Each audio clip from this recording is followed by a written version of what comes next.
mellow portobello mushrooms. So you can wow your friends, your mushroom lover family members, and say, I got something for you. Don't tell them it's raw. Don't even go there until they tell you how much they enjoy it. Then you say, yes, now you know that's raw cuisine that you eat. They'll be like, what? Huh? Raw? Yeah, that's right. You heard of the raw food movement? Yeah. And then they're going to start looking at you crazy. And say, wasn't it good? And then they can't lie because they ate it all. Good. It lost me. Hummus. You can put it in hummus. Frying some chicken pizza. Absolutely. You make the rules. You make the rules, ladies. That is good. Bam. A superfood treat. Now, I was talking, but if you were to make this at home, you could be done with this in 20 minutes. Literally 20 minutes. We're done.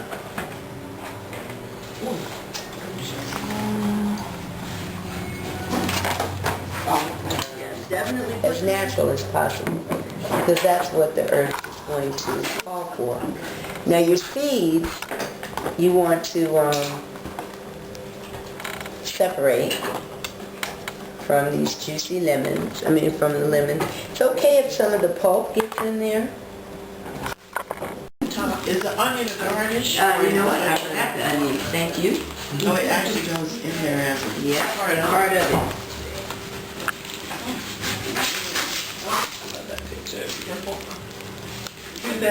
So mix it and taste it, and then you're going to add your onion. I think I like that. Oh, yeah. Oh, perfect. Look at that. Oh, okay. Taste. I did say taste. Very good. Mix it all up.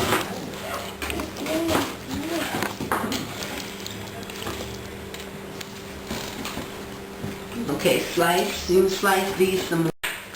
3. Wow. 3 healthy circles. Okay, so that your hands are yummy. We'll just pour it for you. Well, no, you know what? Okay, go for it. We'll just wipe it off. No, don't worry about it. We'll wipe it off. We're playing. We're having fun, right? Aren't you having fun? Yeah.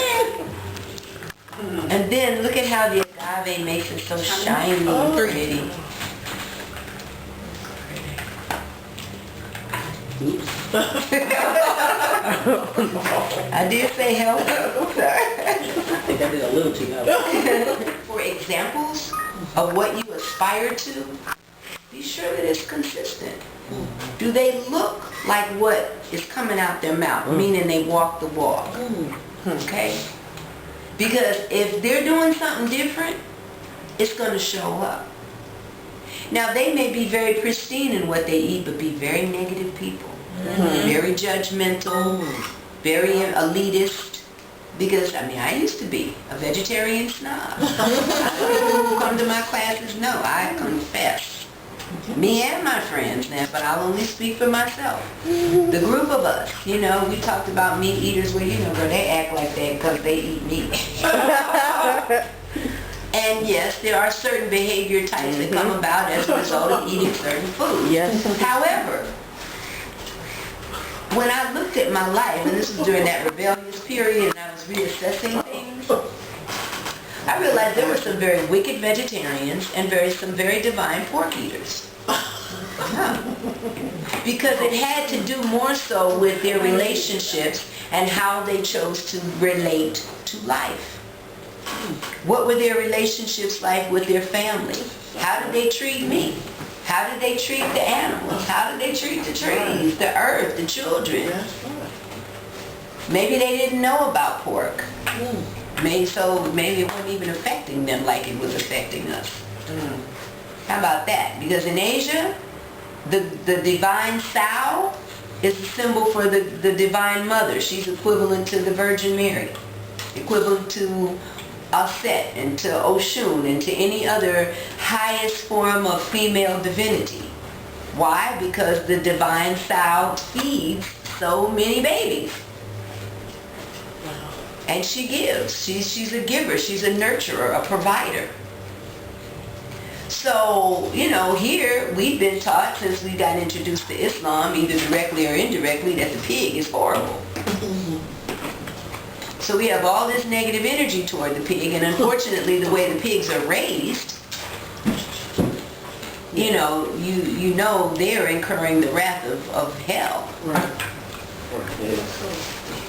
Yeah, all the animals. It's just really, really sad. So the thing about it is, we have to become conscious on all levels. That doesn't mean that if you still eat meat, you have to run out and give it up. If you do, great, but if you don't, that's okay too.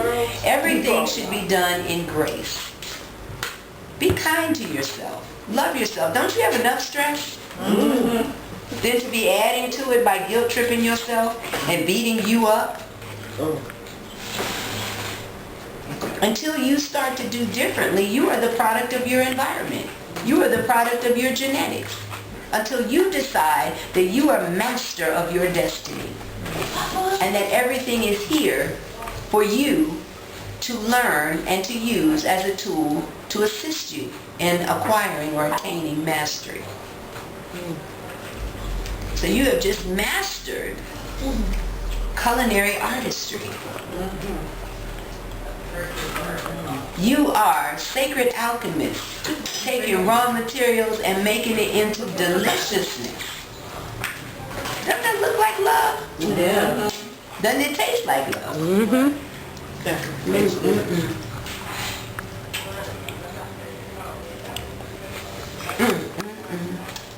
And when you start dancing, your toes start curling, you know you have arrived at your destination.